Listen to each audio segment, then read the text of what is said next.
Eli, você faz parte, pelo que eu estou entendendo da sua história, você é a primeira geração que se urbaniza no sentido da cidade grande. Você morava numa cidade chamada Barra de São Francisco, mas era uma aglomeração, talvez com 15 mil habitantes, muitos Muito pouco, muito brasileiros, menos. né? Tinha lá as atividades em torno da pracinha, e aí você vem para a cidade grande, onde aí aqui você descobriu o radinho de pilha, você descobriu a catedral, você descobriu pessoas que elaboravam, que faziam elaborações intelectuais, né? Você está falando de Cheniero, você está falando de Xerxes Guzmão, você está falando de Lacchini, né? A Zélia, que era a nossa contemporânea, já era uma leitura ávida desde então. O que é que se mantém no Perli de hoje, daquele Perli de Barra de São Francisco? Eu sou uma pessoa, às vezes, saudosista. Né? Eu sou um cara, de vez em quando, eu mergulho no passado. Tanto é que eu acabei escrevi Vai Quem Quer, um livro que eu falo de Barra de São Francisco de 2 anos até completar 9 anos. O que é que eu vi o mundo? Então, e eu acho que sempre é muito lembrar do passado. Eu tenho uma capacidade de consultar a mim mesmo. De vez em quando eu boto a cabeça no travesseiro, como é que era antigamente, né? Eu gosto, tanto é que eu sou um único velho que gosta muito de conversar com velhos, porque eu gosto de ouvir deles, para ver se eu estou naquele tempo ou não. Então, eu acho que aquela experiência, eu vivi a experiência de 60. Eu acho que nós somos, eu mais do que você, talvez, você já vem depois. Eu sou da primeira geração depois da guerra, a primeira que começa a entrar na política. Você imagina a revolução que veio na minha cabeça. Música tem uma revolução, os Beatles, droga começou a discutir, religião discutia, mini-sai, todos os temas possíveis e imagináveis começaram a aflorar ali naquele período. Naquele período também, que eu acho que me contaminou muito, naquele período tinha uma grande movimentação no mundo. A África, o continente africano inteiro se libertando, aquelas campanhas imensas, e a gente ficava vibrando, né? Porque já estava na esquerda. Então, qualquer luta, lá na Eritreia, uma luta na Eritreia, parece que tinha até os trotskistas que dirigiam a revolução lá, a luta. Eu ficava encantado. Eritreia, Angola, Moçambique, né? Os outros que já tinham, Argélia, a revolução, tudo encantava a gente. Então, e aí tinha essa reforma de base. O Brasil parece que pela primeira vez começou a discutir um projeto de nação.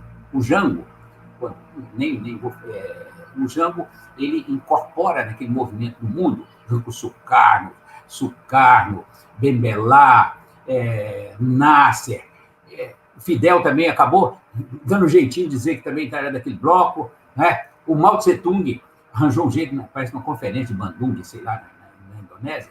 Ele exerceu uma influência grande. O russo não gostava muito, estava elaborando uma proposta de um chamado Terceiro Mundo. Não era nem o socialismo e nem o capitalismo dos Estados Unidos, aqueles dois blocos grandes, e surgiu uma terceira etapa. E as lutas de independência atingiam muita gente, essa reforma de base. Então, a gente via o mundo mexendo, parecia que o mundo estava, as festas, os bate-papos, os assuntos tudo novos. Isso assustava, inclusive, as gerações mais antigas. Porque você imagina, discutir religião, aí a pouquinho gente ia para a Índia, voltava falando da Índia. Eu lembro de uma atividade estudantil que uma pessoa visitou os Estados Unidos, teve nos Estados Unidos, e lá ela fala que tomou consciência, olha bem, ela tomou consciência de esquerda, discutindo e convivendo com o pessoal que fumava marihuana. Olha bem, porque era um grupo que estava rompendo com aquele passado. Ela disse isso. Não, claro, não foi só isso, mas é dizer o seguinte, ela encontrou pessoas que estavam questionando. Então, nesse período, a gente sentia que as pessoas questionavam tudo. Eu com timidez, mas aí, como eu estava lá já no partidão, então a gente entendia e aceitava aquilo. E também a influência dizia, o socialismo vai triunfar. Era o chamado fatalismo socialista lá. Me chamava inexorável socialismo. Então, parecia que você não precisava nem fazer nada, só ficar em casa. Mas dizia assim, 1/3 da humanidade já está construindo socialismo. União Soviética, aqueles países todos, a China, a Coreia, Angola, aqueles países na Europa, um número muito grande, então 1/3 da humanidade está construindo socialismo, 1/3. Olha que coisa impressionante. Né? 40% da produção, nunca soube se isso era verdade, mas a gente repetia. Né? Então, havia assim, então, esse movimento do socialismo, o movimento da autonomia e a grande mexida em tudo.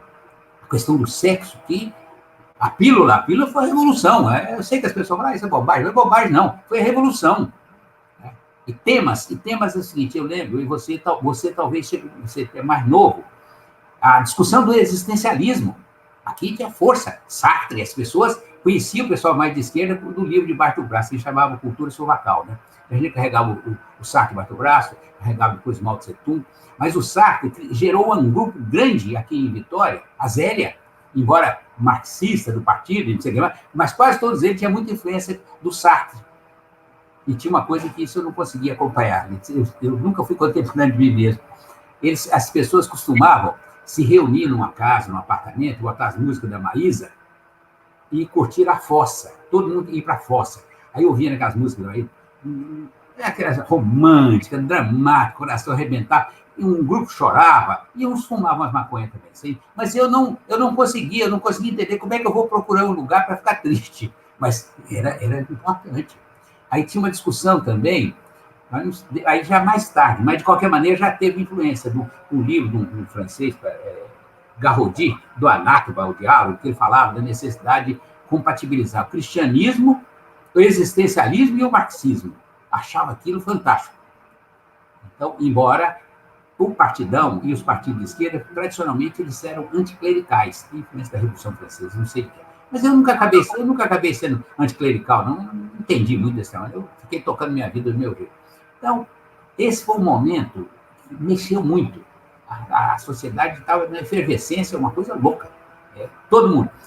E criava um problema, porque as pessoas estavam vindo do interior, mesmo, como você. Todo mundo vindo do interior. Os pais conservadores, nos hábitos, nos costumes, nas tradições. Aí chegava aqui, dá um pouquinho, o filho um estava fumando maconha, outro estava indo para a esquerda, outro estava deixando o cabelo crescer. O cabelo crescer já era um caso assim, radical. Eu lembro de Fausto Tancredi, que você conhece, grande amigo. Eu tinha uma grande admiração por ele. Ele foi meu calouro. Ele chega em 64, já com cabelo grande, ele, que era a namorada dele, a gente achava aquilo impressionante. Então, esse é um período, as lambretas.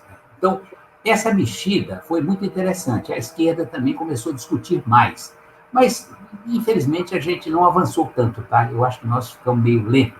A reforma de base ajudava a discussão, a criação de sindicato, mas do envolvimento da juventude, ela passou por muitos caminhos.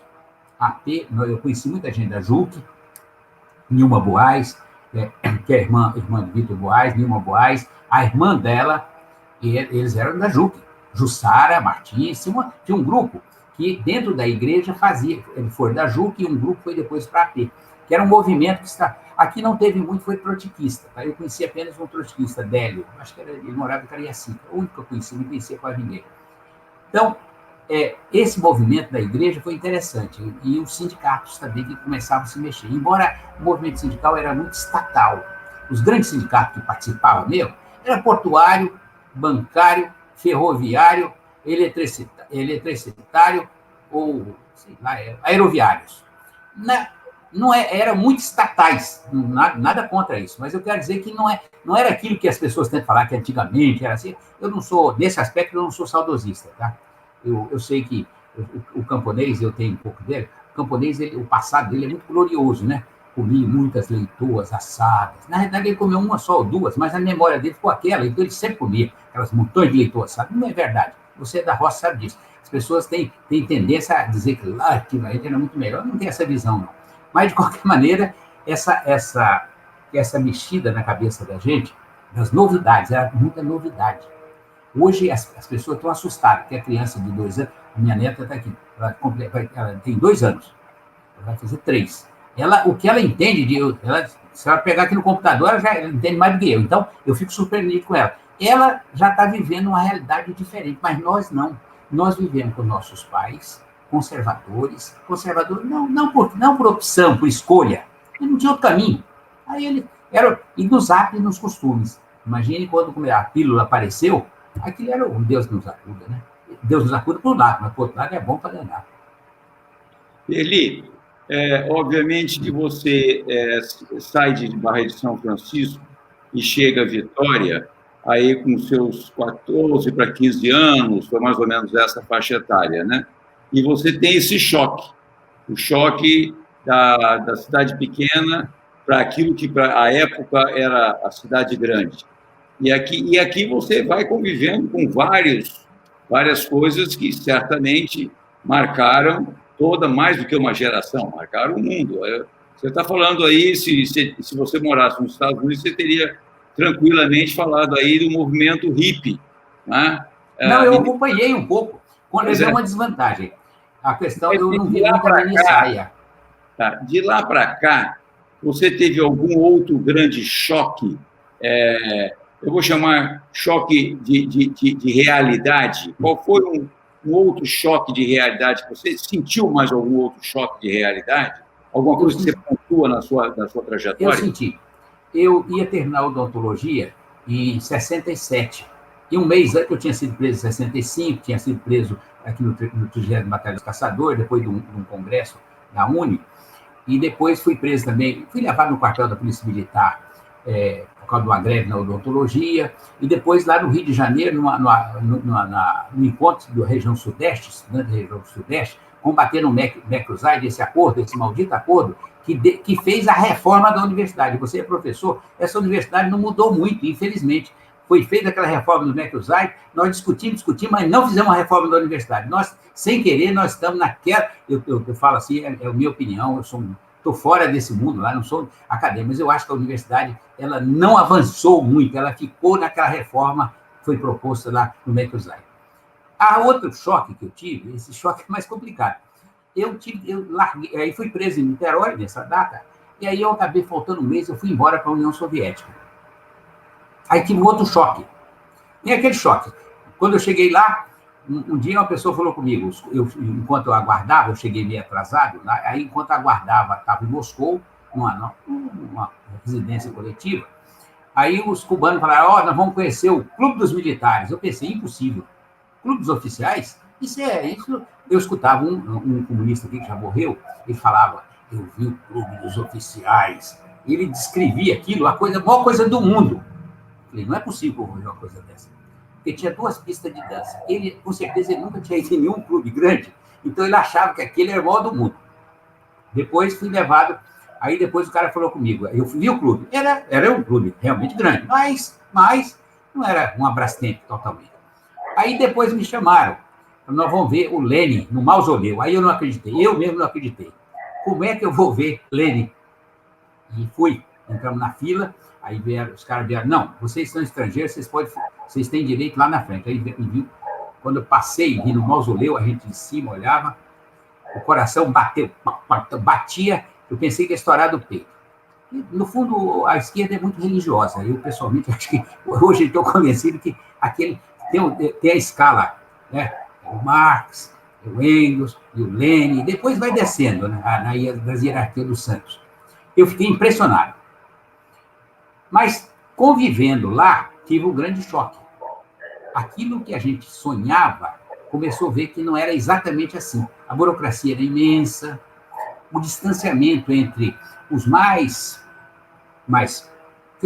pobres trabalhadores e uma certa, eu não direi que é uma casta, mas uma elite, que era constituída de parte da oficialidade do Exército, parte da intelectualidade e parte das direções do partido.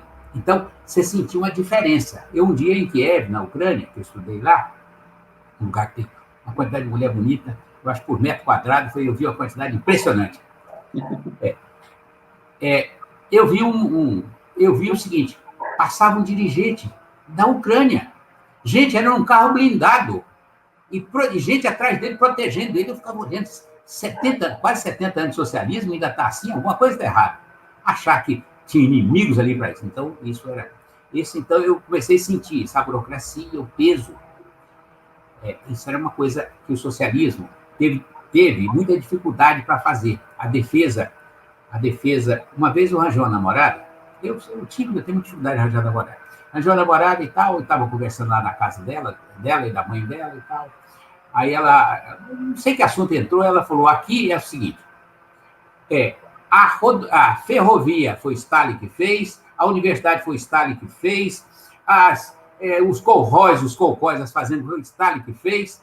Agora, quando Stalin morrer, só Deus pode fazer isso. Né? Ele fazia tanta coisa. Quer dizer, não foi, alguma coisa não estava bom, porque é o seguinte, as pessoas sentiam que as pessoas estão fazendo. Então, eu acho que eu senti um choque nessa área. Tá? Eu senti um choque, e aí já senti um choque que o socialismo, tal qual a gente tinha sonhado, não estava se realizando. A burocracia era muito forte, e havia uma diferença. Em Kiev mesmo, eu vi uma loja, claro que tinha uma loja onde só comprava estrangeiro, eles precisavam de dólares, isso aí é entendido, eles precisavam de dólares. Então, o estrangeiro vai lá e compra. Mas alguns dirigentes mais altos, de escalão, também compravam nessa loja. Então, isso gerava um mal-estar entre as pessoas. Tá? Gerava um mal-estar. Então, eu senti esse outro choque. Eu aí falei, temos que pensar essa maneira, que essa não está muito boa. Aí eu já estava sonhando voltar para o Brasil de novo. Eu fiquei lá 1 ano e 8 meses. Fiz um período de curso de Direito Internacional na Universidade Vermelha de Kiev, na capital. Fiquei lá também, uma coisa que muito me impressionou, é que eu não conseguia conversar com nenhuma pessoa que, seja homem ou mulher, que ele não falasse meu pai, meu tio, meu avô, um parente meu, um vizinho meu morreu na guerra. Todos eles que se encontrava, tinha alguém que tinha morrido na guerra. Você vê que a gente... Parece a coisa, é longe, não é longe, para eles não. Todos eles falavam, meu pai, meu avô, meu tio, meu sobrinho. Quer dizer, a guerra, a morte, encostava em todos eles. Essa é uma coisa que nós vivemos num país que não ter, a última guerra está muito lá para trás, e nós estamos vendo aí um presidente que, com a Covid, já é um genocida, já quase dando a entender que quer fazer uma guerra. Ele não tem noção de que quem sofre, quem paga a guerra, sempre são os trabalhadores, sempre são os mais pobres que pagam. Né?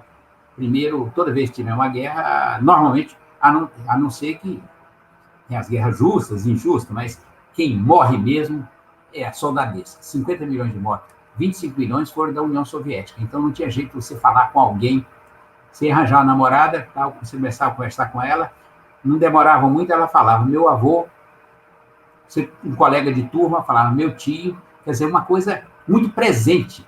Isso aquilo me chocou a burocracia, me chocou isso. Foram 2 choques grandes que eu tive, tá? Muito grande. Eli, nessa nossa conversa, com muita história, com história de um humanista, para mim você é, acima de tudo, um humanista, nós paramos na hora em que você já estava contemporâneo, já estava se sentindo um morador da capital. Agora você nos levou lá para a União Soviética e contou uma história ótima dessa, né? O que foi essa coisa para alguém que sonhava o comunismo como uma solução e que, consequentemente, o regime soviético como um modelo a ser seguido. Mas a gente vai dar uma outra parada, simplesmente para facilitar a edição dessa conversa em blocos de 20 minutos. Já a gente volta. E eu quero te perguntar também, hein? Vai lá, a próxima pergunta é sua.